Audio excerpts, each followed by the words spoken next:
দু রাত্রি 3 দিনের সুন্দরবন প্যাকেজে আপনাদেরকে 5-6 হাজার টাকা যদি আপনারা না দিতে চান পার হেড, আর যদি তার বদলে আমি আপনাদেরকে বলি যে একদিনে মাত্র 500 টাকার বিনিময়ে সুন্দরবন ঘুরে আবারও বাড়ি ফিরে যেতে পারবেন কলকাতাতে, তাহলে কেমন হয়?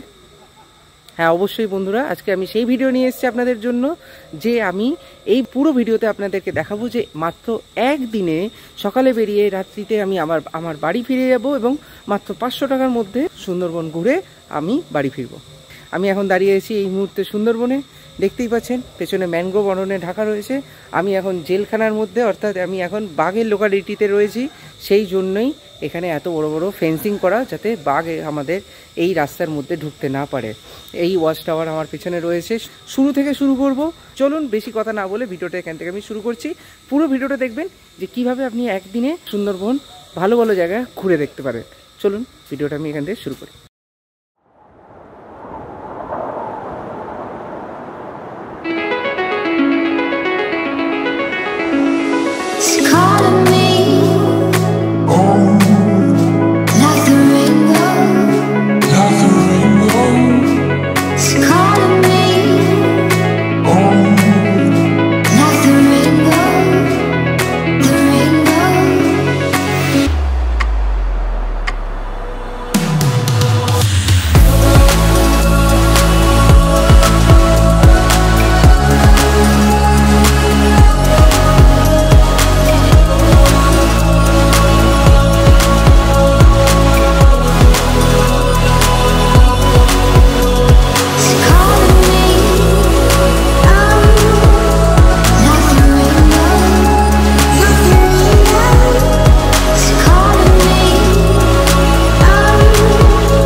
তো আজকে কলকাতা থেকে আমি যাচ্ছি আজকে সুন্দরবন অর্থাৎ গোসাবার দিকে বাইক ট্রিপে। আজকে সঙ্গী আমার স্কুটি, আজকে স্কুটি ট্যুরে, এবং আমার দুটো বন্ধু আরও যাচ্ছে।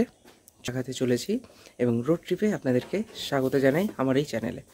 চলুন আজকে ট্রিপটা আমি আমার বাড়ি থেকে শুরু করি।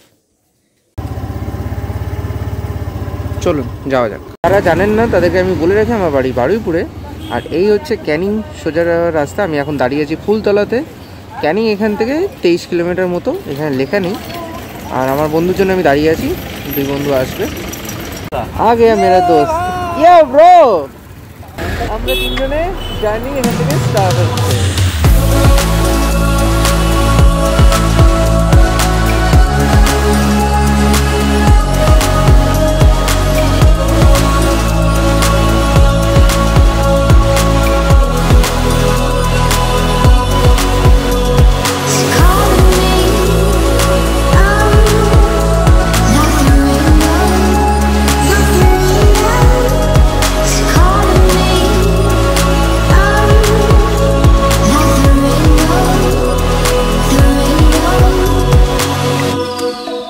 এখন এই দোকানে এসছি খাবার খেতে, পেটো বড়টা একটু তরকারি খাবো। সকাল হয়ে গেছে, এখন অলমোস্ট বাজে এই মুহূর্তে বেলা 8:30। আর এই হচ্ছে ক্যানিং শহর, সামনে ক্যানিং রেলওয়ে স্টেশন, আর এই সাইডে হচ্ছে ক্যানিংয়ের নদী মাতলার ব্রিজ। একটু পরেই আপনাদেরকে মাতলা ব্রিজও দেখাবো আপনাদেরকে। আর যারা ট্রেনে আসতে চান তারা ট্রেনেও আসতে পারেন। এখান থেকে ক্যানিংয়ে নেমে আপনারা গোসাবা পর্যন্ত এখান থেকে গাড়ি পেয়ে যাবেন।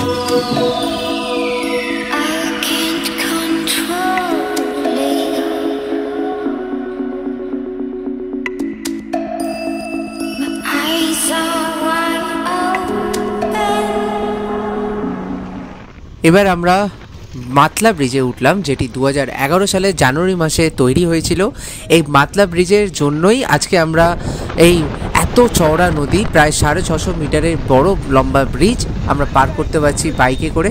এবং মাঝখানে দেখতে পাচ্ছেন বিশাল বড় চর জন্মে গেছে, যেখানে ম্যানগ্রোভ জন্মে গেছে। এই বদ্বীপ, বড় বড় চড়া চড়া নদীর মাঝখানে বদ্বীপ আরামসে দেখা যায়।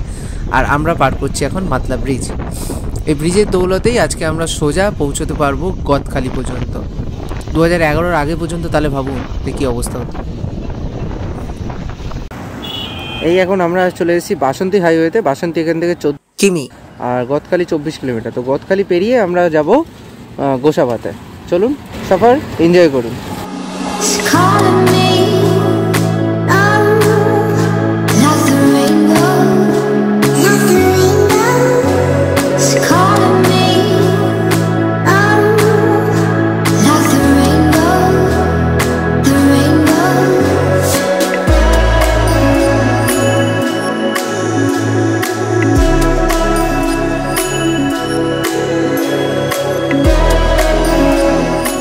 আমরা এখন পার করছি সোনাখালীর হোগল ব্রিজ। সোনাখালীতে হোগল নদীর উপর নির্মিত এটি মাতলারই একটি শাখা নদী। আর এখন যে জেটিঘাটটা দেখতে পাচ্ছেন, যেখানে লঞ্চগুলো বাঁধা রয়েছে, সেটা হচ্ছে সোনাখালী জেটিঘাট, যেখান থেকে সুন্দরবনে যারা দূরাত্রি 3 দিনের ট্রিপ করেন অর্থাৎ ঘুরে আসেন, তারা এই জেটিঘাট থেকে লঞ্চে ওঠেন এবং তারা পৌঁছে যান সুন্দরবনে। আমরা একদিনের ট্রিপে যাচ্ছি, তাই আপনাদেরকে ডিটেলসে দেখাবো যে একদিনেও আপনারা কীভাবে ঘুরে আসতে পারেন।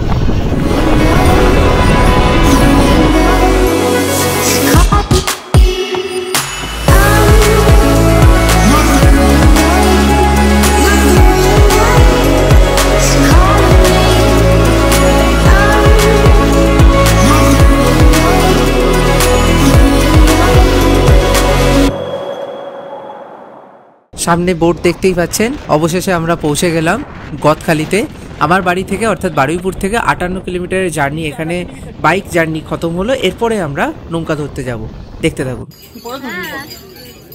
আমরা এখানে বাইক পার্কিং করলাম আর এই রাস্তা থেকে এলাম পার্কিংয়ে। আর এই হচ্ছে জেটিঘাট। চলুন জেটিঘাটে আমরা যাচ্ছি। এখানে দেখুন বাইকও পার্ক হচ্ছে, পার বাইক 30 টাকা করে, কিন্তু আমরা রিস্ক নিলাম না, বাইক আমরা এখানে গ্যারেজে রেখে দিলাম। এই হচ্ছে গদখালি ঘাট, আর ওপারে হচ্ছে গোসাবা, এপারে হচ্ছে গোসাবা। এইরকমভাবে এই ঘাট থেকে দেখুন বাইক নিয়ে যাচ্ছে লোকে। আমাদেরকে এই নৌকাতেই উঠতে হবে। আর এই সাইডে যে ব্রিজটা দেখছেন সেটা হলো নবনির্মিত ব্রিজ, এটা এখনো চালু হয়নি। আর এই যে লঞ্চগুলো দেখছেন, এই লঞ্চগুলো সুন্দরবনের দূরাত্রি 3 দিনের প্যাকেজ করায়। এখানে দেখুন প্রচুর ছেলেগুলো বাইক নিয়ে এসছে, বাইক পার করবে, এখান থেকে নিয়ে যাওয়া যায়। পার বাইক 30 টাকা করে এরকম বাইক নিয়ে আসছে।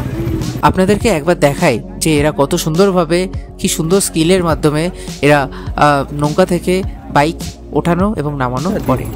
ওরা আমি হাত দিতে নাহলে আনবে কি করে? বাহ, দারুণ।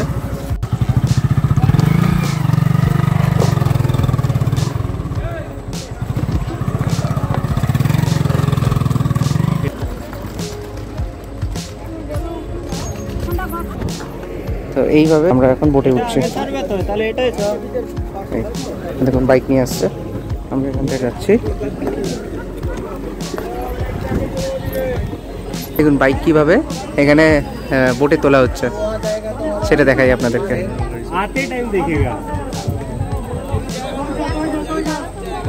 খুবই রিস্ক আছে। ডিউক 250, বেশ ভারী বাইক। দেখুন, দেখতে পাচ্ছেন।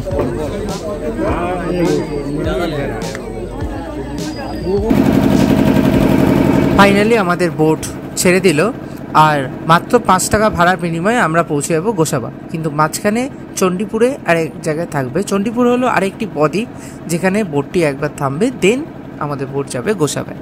নদীর সফর আপনারা এনজয় করুন।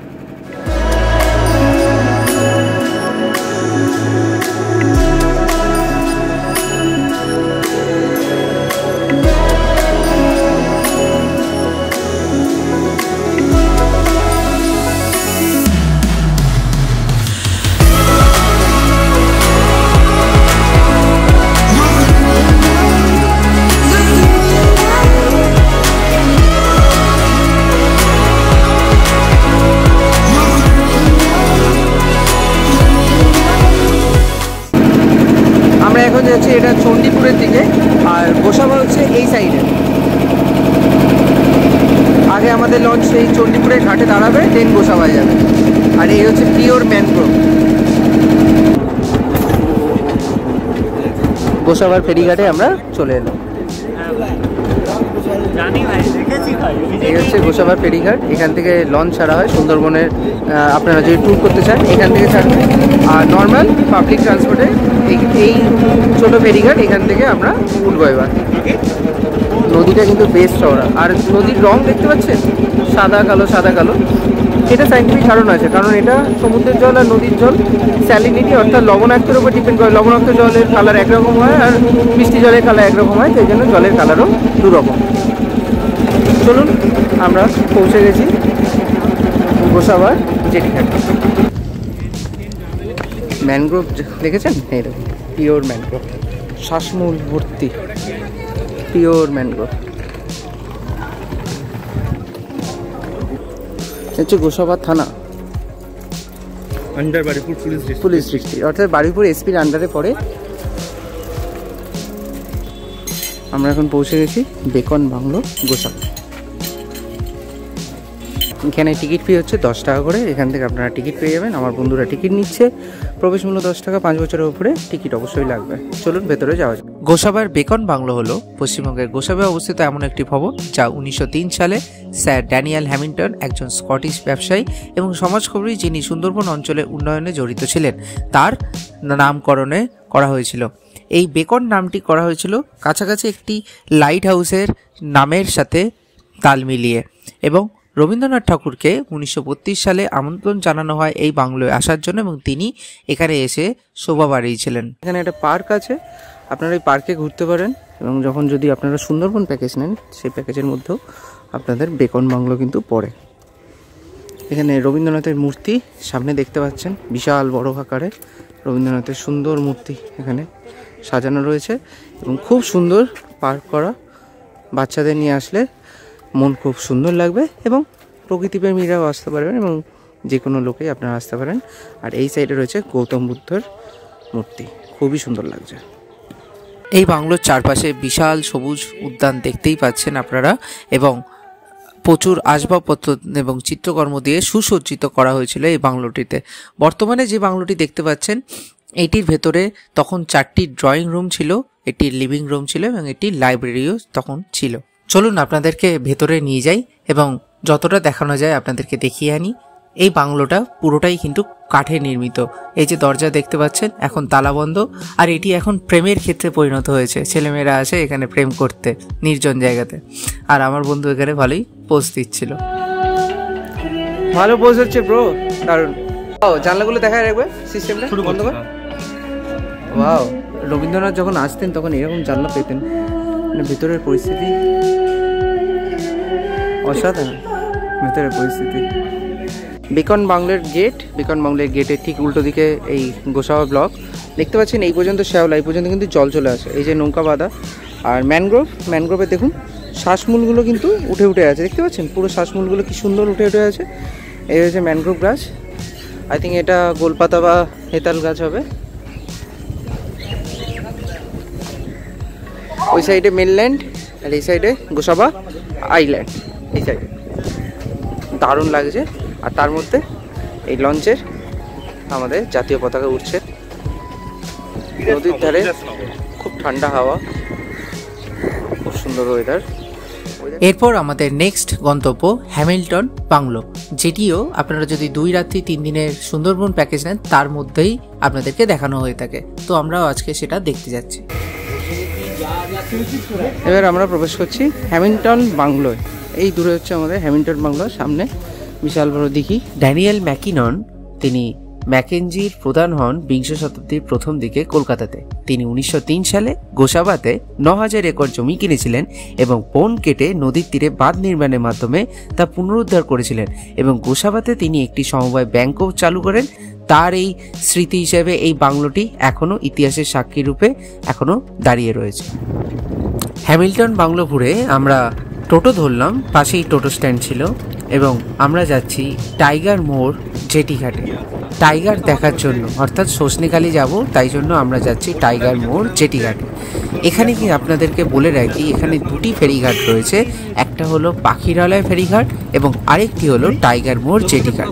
পাখিরালয় ফেরিঘাট থেকে নৌকা নিলে আপনাদেরকে অনেকটা নদীতে বেশি ট্রাভেল করতে হবে এবং ভাড়াও বেশি পড়তে পারে, তাই জন্যই আমরা যাচ্ছি টাইগার মোড় জেটি ঘাটে। বেশ গ্রাম্য পরিবেশে টোটোতে বসে যেতে যেতে আমাদের সময় লাগবে প্রায় 15 থেকে 20 মিনিট। আর এই পাখিরালয় জেটিঘাটের আশেপাশে প্রচুর হোটেল রয়েছে।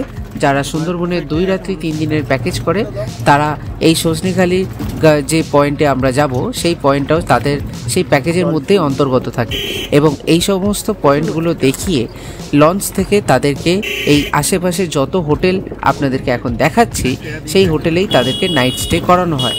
তাই জন্য এখানে প্রচুর হোটেল আর রিসর্ট আছে, এবং আপনারা যদি আমাদের মতো নর্মাল এসে যদি 1 রাত্রি আপনারা থাকতেও চান তাহলেও আপনারা আলাদা আলাদা করে আপনারা এসে এখানে বুকিং করে থাকতে পারেন। তো আমরা এই শেষে টোটো ধরে নামলাম, 35 টাকা করে নিলাম গোসাবা থেকে এই পর্যন্ত। এটা হচ্ছে SDM টাইগার রিজার্ভে যাওয়ার জন্য, অর্থাৎ ওপারে সজনেখালি টাইগার রিজার্ভ, আর তার ফেরিঘাট এটা। এই টাইগার মোড় রিজার্ভ যে জেটিঘাট থেকে আপনারা সুন্দরবনের সবকটি পয়েন্ট একদিনে ঘুরে বাড়ি ফিরতে পারবেন। সেই সম্বন্ধে ডিটেলসে এখানকারই ফেরিঘাটের একজন ইউনিয়নের মেম্বার ডিটেলসে বলবেন, সেটা আপনারা শুনে নিন।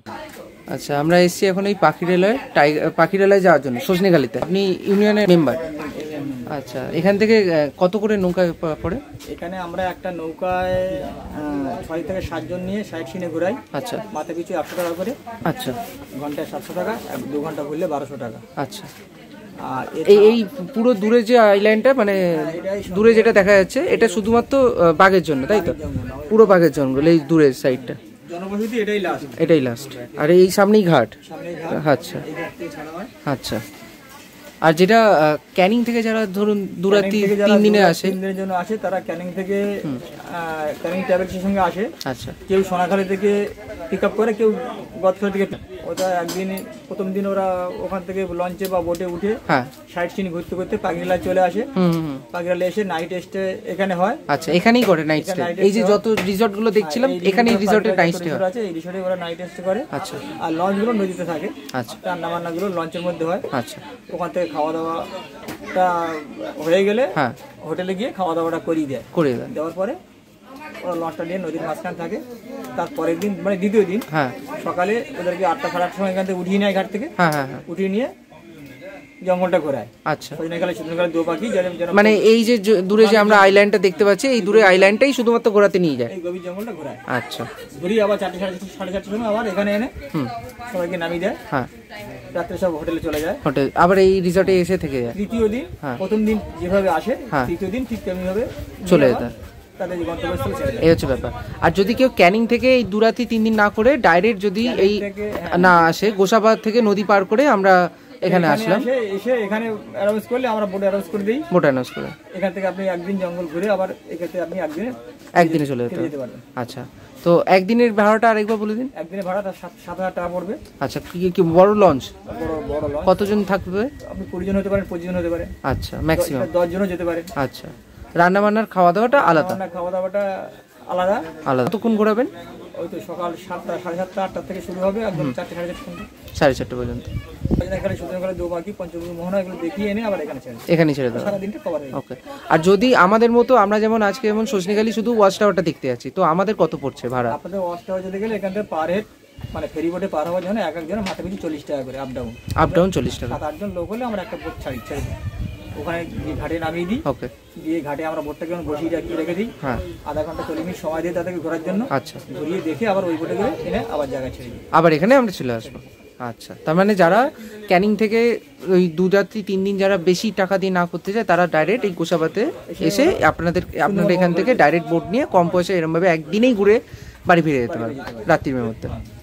আচ্ছা, আপনার নাম? আমার নাম নরেশ বিশ্বাস, আমার বাড়ি এখানেই। বাড়ি এখানে গোসাবাতে। ফোন নাম্বার এই পাখিরালয়, এটা গ্রামটার নাম পাখিরালয়। আচ্ছা, পাখিরালয়। আর এই পেছনে ফোন নাম্বার তো? হ্যাঁ, 8967990085। হ্যাঁ, এই হচ্ছে এনার ফোন নাম্বার, যদি দরকার হয় এনাকে ফোন করে নেবেন, নরেশ। আর এই হচ্ছে জেটিঘাট, আপনাদের এক্ষুনি এনার ইন্টারভিউ দেখালাম। এই হচ্ছে এখান থেকে আপনারা জেটি নেবেন। আমরা এখন যাব সোজা ওপারে সজনেখালিতে। নদীতে ভাটা চলছে, সুন্দরী গরান গেরুয়া গাছ দেখতে পাচ্ছেন, শ্বাসমূল বেরিয়ে রয়েছে। এরাই হচ্ছে ম্যানগ্রোভ, যেটা আমাদের পুরো এই সাউথ 24 পরগনা নদীতেই দেখতে পাবেন, পুরো বদ্বীপ আর ম্যানগ্রোভে ঢাকা। আর এই ম্যানগ্রোভের জন্যই পুরো কলকাতা শহর বেঁচে আছে। পুরোটাই বাঘের লোকালয়, এখানে কোনো রকম মানুষ থাকে না। এখান থেকে পুরোটাই বাঘের রাজ্য, বাঘ, হরিণ এবং পশু পাখির রাজ্য বদ্বীপ। আর এটা হচ্ছে দয়াপুর, এই পার্টটা হচ্ছে দয়াপুর। এখানে মানুষজন থাকে, অল্প মানুষজন থাকে। আর এই সাইডে একটা রিসর্ট আছে, পার্থ চ্যাটার্জি, যিনি আমাদের প্রাক্তন মন্ত্রী ছিলেন পশ্চিমবঙ্গে, তার রিসর্ট এটা দয়াপুর। ইনি যেটা বলছিলেন, এই লঞ্চের ভাড়া একদিনে 7,000 টাকা করে ইনি নিচ্ছেন। আর আমরা যাচ্ছি এই নৌকা, তাই তো?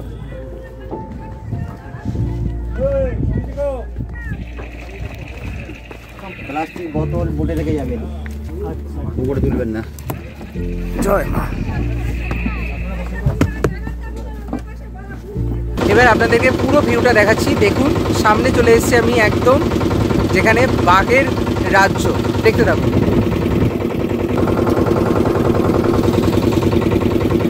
এই হচ্ছে আমাদের বাঘের রাজ্যে আমরা ঢুকতে চলেছি।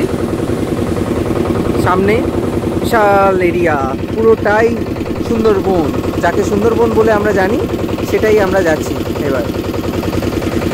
এত রোদের আলো। আর এই যে বোটে করে যাচ্ছে, এই বোটে প্যাকেজে যারা যায় 2 রাত্রি 3 দিন, তারা ওই প্যাকেজের বোট এটা। আর আমরা যাচ্ছি জাস্ট যেদিন এসছি সেদিনেই আমরা 1 ডে ট্যুর করব।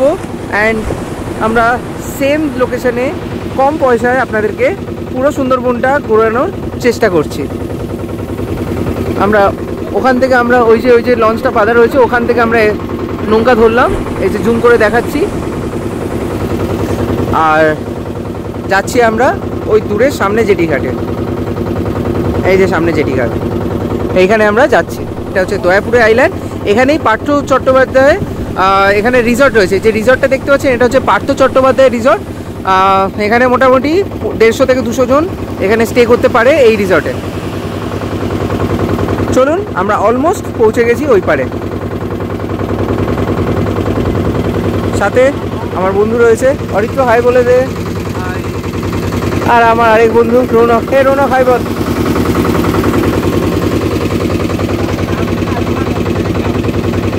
আরুনাস।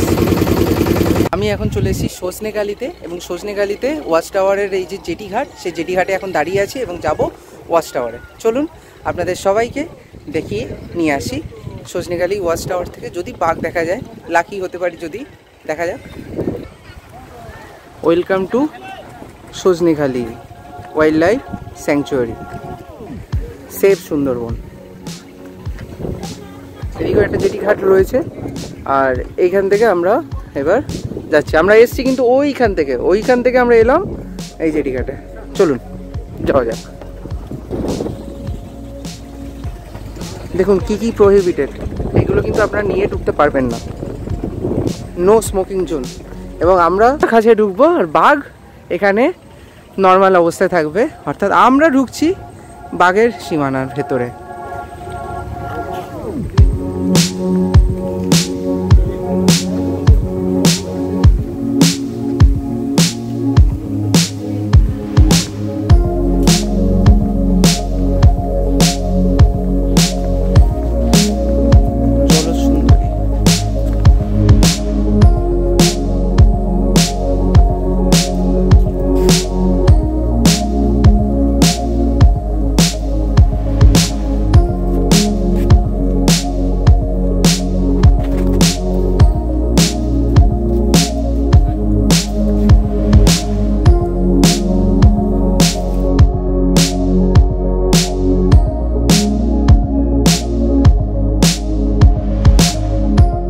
এই সাইডে এই যে বিশাল বড় পুকুরটি কাটা হয়েছে, এর মধ্যে কচ্ছপ সংরক্ষণ করা হচ্ছে। আর এবারে আমরা প্রবেশ করতে চলেছি সুন্দরবন টাইগার রিজার্ভের একেবারে ভেতরে। এটা হলো সাইলেন্স জোন। আর আমরা যাব এবার ওয়াচ টাওয়ারে। কিন্তু তার আগে আপনাদেরকে দেখাই কি বিশাল অতিকায় একটি কচ্ছপ জলের মধ্যে এখানে চলেছে।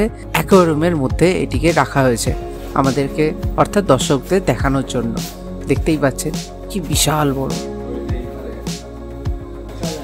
এই সামনে আমাদের ওয়াচ টাওয়ার দেখা যাচ্ছে। এবার আমরা এই ওয়াচ টাওয়ারে উঠব। তো একদিনের ট্যুরে আপনারা এইভাবে সুন্দরবন ভ্রমণ করতে পারবেন। তো ভিডিওটা কেমন লাগছে অবশ্যই জানান। চলুন দেখতে থাকুন, এখনও ভিডিও শেষ হয়নি, পুরোটা দেখতে থাকুন।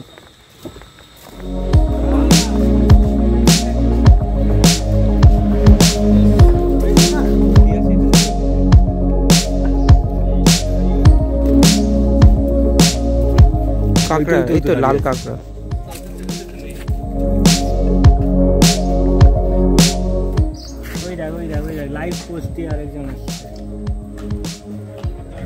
সাবধান, হ্যাঁ, ফোন নিয়ে নিতে পারে। হ্যাঁ ভাই, চলুন ওয়াচ টাওয়ারের ওপরে উঠে যাক। আমরা এই নিচ থেকে উঠলাম, উঠে এখন আমরা ওয়াচ টাওয়ারে দাঁড়িয়ে আছি। এবার ওয়াচ টাওয়ারের মাথা থেকে আপনাদেরকে পুরো ভিডিওটা দেখাচ্ছি। দেখুন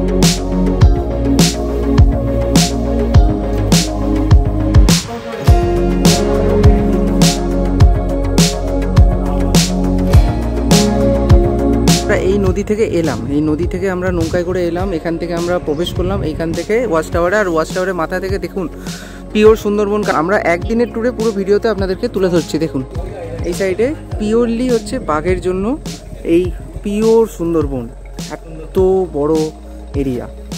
আমরা যেটুকু দেখতে পাই, যেটুকুতে আমরা যেতে পারি, সেটুকু সুন্দরবনের কিছুটাই অংশ। আর এই পিওর এত বড় সুন্দরবন আপনাদেরকে এই ওয়াচ টাওয়ার থেকে, এই যে ওয়াচ টাওয়ার থেকে আপনাদেরকে দেখাচ্ছি। আর এই সুন্দরবনের ঠিক ওপারেই হলো বিদ্যাধরী নদী, যেখানে আপনারা আরেকটু গেলে বিদ্যাধরী নদী থেকে আপনারা পঞ্চমুখী নদীর মুখ দেখতে পাবেন। আর পিওর সুন্দরবনের মাঝখানে এরকম অনেক অনেক ফিশারির জন্য এখানে পুকুর কাটা রয়েছে, আর দূরেও কাজ চলছে। তো একদিনে আপনারা এসে এরকম ওয়াচ টাওয়ারে, সজনেখালি ওয়াচ টাওয়ারে এসে আপনারা পিওরলি দেখতে পারবেন সুন্দরবনের ডিটেলস। আপনারা 3-4 দিনের ট্যুর না করে এখানে একদিনেই ট্যুর করে নিতে পারবেন। কেমন লাগলো নিচে একটা কমেন্ট করে অবশ্যই জানাবেন। আর ফিরতি পথে এই যে পার্কটার মধ্যে দিয়ে আমরা এলাম, এখানে আমরা কিছু ফটোশ্যুটও করলাম আমরা বন্ধুরা। আমাদের সবুজ নৌকার সামনে একটা নৌকা বাঁধা আছে, তাতে দুটো কাপেল এসেছিল। তারা 1 ঘন্টার 700 টাকার বিনিময়ে 3টে স্পট দেখতে এখানে এসেছিল। আপনারা সেটাও করতে পারেন। ঘন্টায় 700 টাকার বিনিময়ে 6 জন কি 7 জনেও আপনারা কয়েকটা স্পট দেখতে পারেন।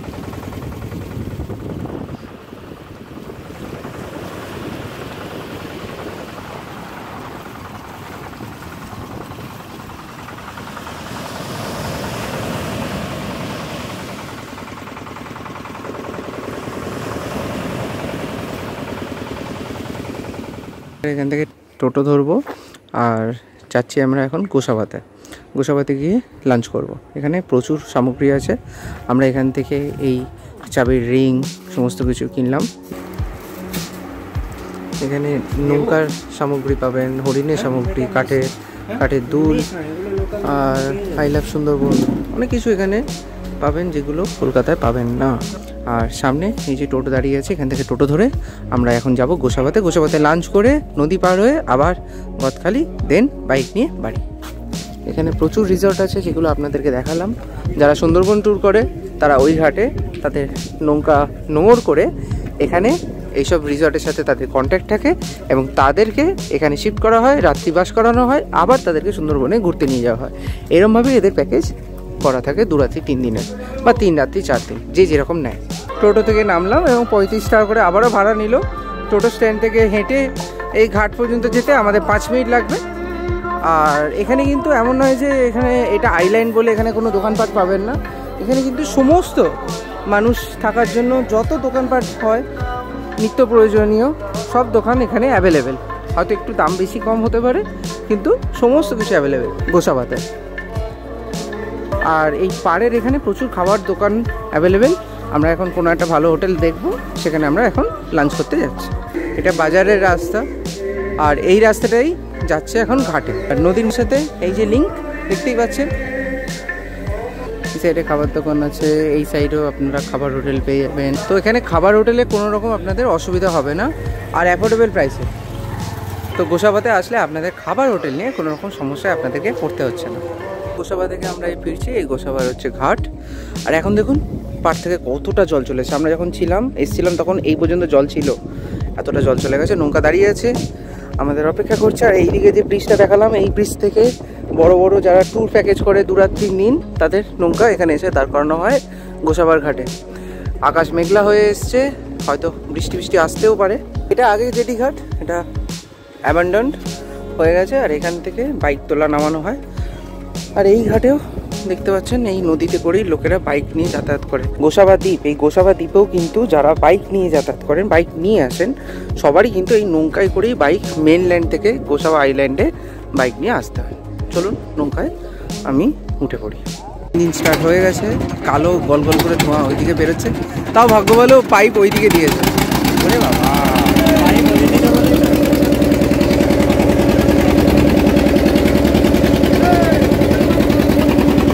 গোসাবা থেকে যখনই লঞ্চ ছাড়বে, আগে এদিকে গদখালি যাবে না, সেই লঞ্চ সবসময় আগে এই পারে চণ্ডীপুরে আগে আসবে, এই চণ্ডীপুরে এসে আগে থামবে, দেন এই সাইডে আসবে গদখালি।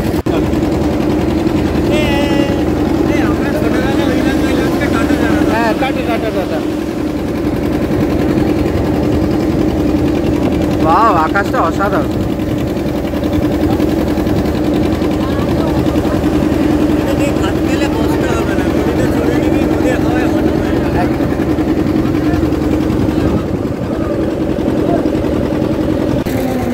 নৌকা জার্নি করে আমরা এখন পাড়ের দিকে উঠছি।